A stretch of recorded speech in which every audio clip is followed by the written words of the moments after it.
some of the most thorough minutes I've Yes, ever we were seen. discussing that. I don't think she left a whole lot out. I'm gonna need a 3-ring binder about that thick by the time we're done with this negotiation.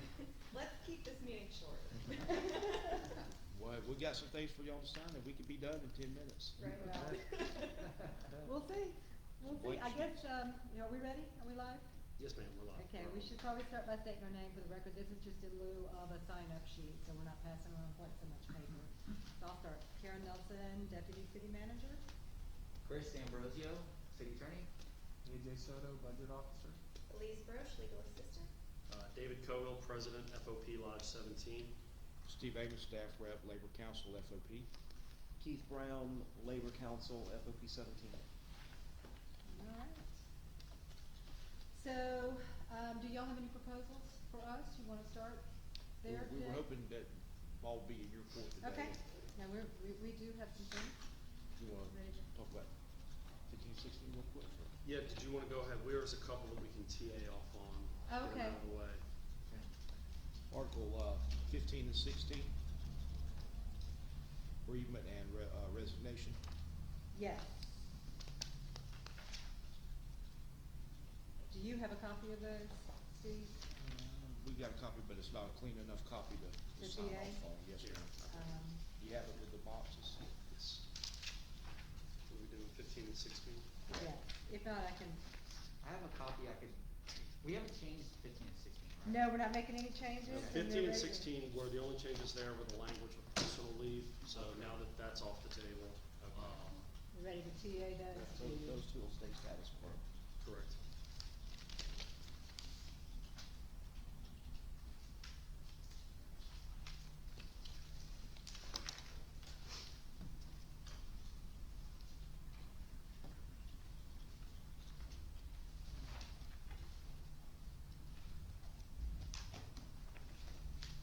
Thank you, ma'am. Thank you.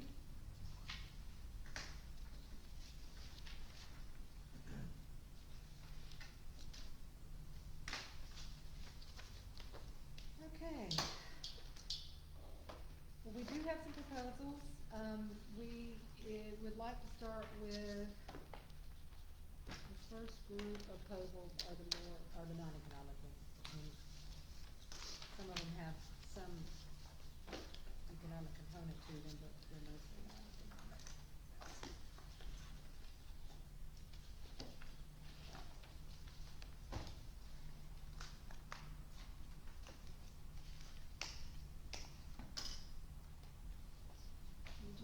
Chris, yeah, that'd be great if you could. That's one for you and one for me, and that's for the.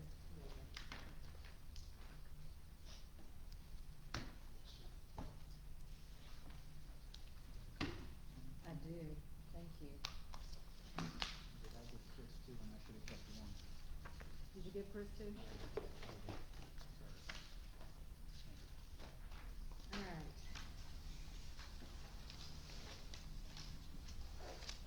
So the first one that we have is Article 9, grievance procedure. Everybody has a copy? Okay.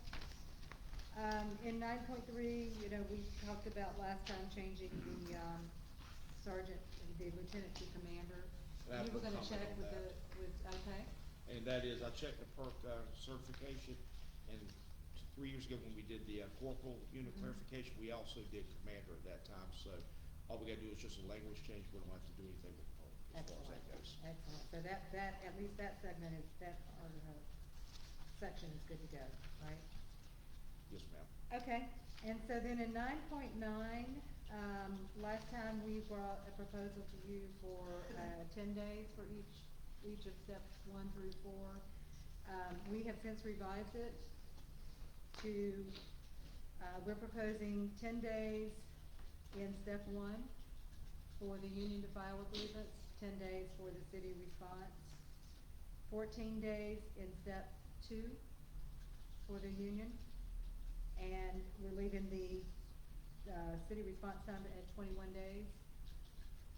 Step 3 is 14, for the union, and we are proposing to shorten the 45-day turnaround time for the city to 30.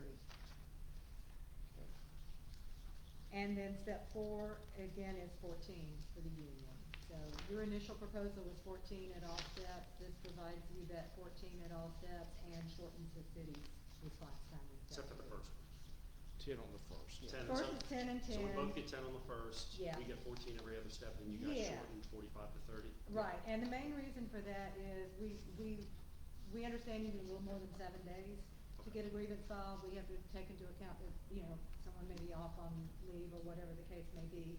But we also have an interest in getting those grievances filed as quickly as we can after the incident occurs. You can always ask for an extension, Agreed. and we would not deny an extension for good reason. You want a TA on it? Or we could listen to it and go to it. Do you want a TA on it now, or do you want to listen to the rest? I'm ready to TA, anything we can check off the list suits me fine. TA 9? TA Article 9.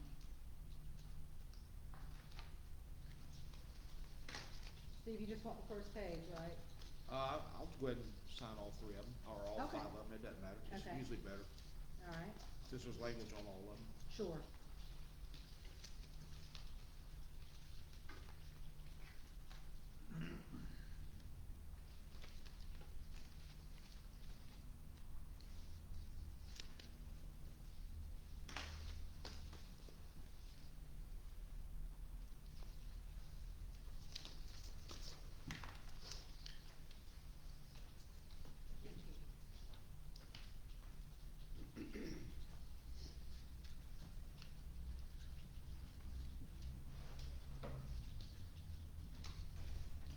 Okay, the next one is Article 11, hours of work and overtime. You all asked us, at the last meeting to incorporate that memorandum of understanding into the language regarding, time missed for injury in the line of duty.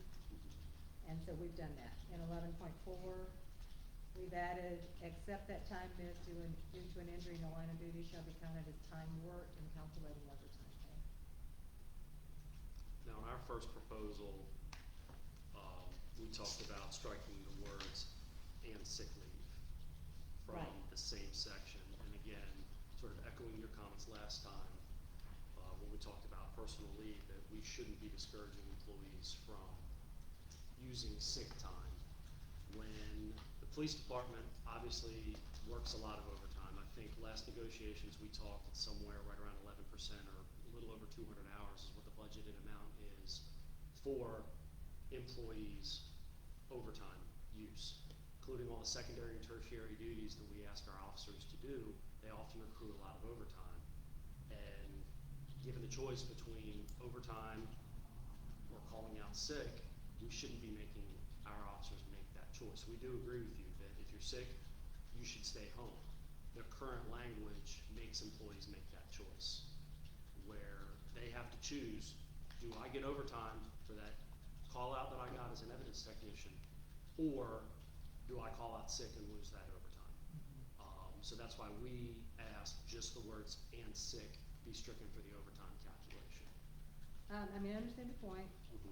And our position is still, though, that we don't believe that we should pay overtime for hours that were not worked, unless it was a pre-approved annual leave, holiday pay, whatever the case may be. But for sick hours that were called out, we don't feel that we should pay overtime for hours that were not worked. But they were worked. The employee came in on their day off, stayed late, did something, they worked it. Just because, Sick leave hours would not have been worked. No, but all you're doing really is taking sick leave and deducting that from their 80 Hours hours. called in sick, we're not counting that into the overtime But they had worked calculation. the overtime prior to that, just like an IOD, it's basically the same thing. Well, it would be if we had daily overtime, then I could understand that argument, but we don't. Overtime is calculated based on 80 hours worked in a. Then the city's in a still gonna 2-week force the period. employees to make a choice. Come into work sick and lose my overtime. The And city's that's- position is still that we should not pay overtime for hours that were not worked, that due to sickness or anything else. If you called in and took that time off, now we do include pre-approved leave. in the overtime Correct. calculation. But our position remains, we don't think that we should pay overtime on sick leave. It's just, it's an awkward position that you put the employees in. They do, I mean, so we have, we used the case from a couple years ago. Employee worked July 4th, would come in on 2 of our days off, worked traffic for 10 hours for the fireworks, worked the next day because it was right around the weekend, and we had to supplement manpower for the huge crowds that came out to the beach. He became ill on days 13 and 14 of the pay period, lost all of his overtime. He was hospitalized. And that's, again, we ask a lot of our police officers. We ask them to do secondary. We ask them to do extra duties beyond their normal job. And then we're telling them that if you get sick any time during that period, that you have to make a choice. So perhaps, what you're talking about sounds more to me like daily overtime or weekly overtime. Our contract states that hours worked over 80 hours in a 2-week period. Correct, but And we're asking and- you to just exclude the sick time and include that as part of the 80-hour calculation. That's all we're asking. And our position remains, we are not willing to include sick time in the overtime calculation. So what do we need to do to talk about language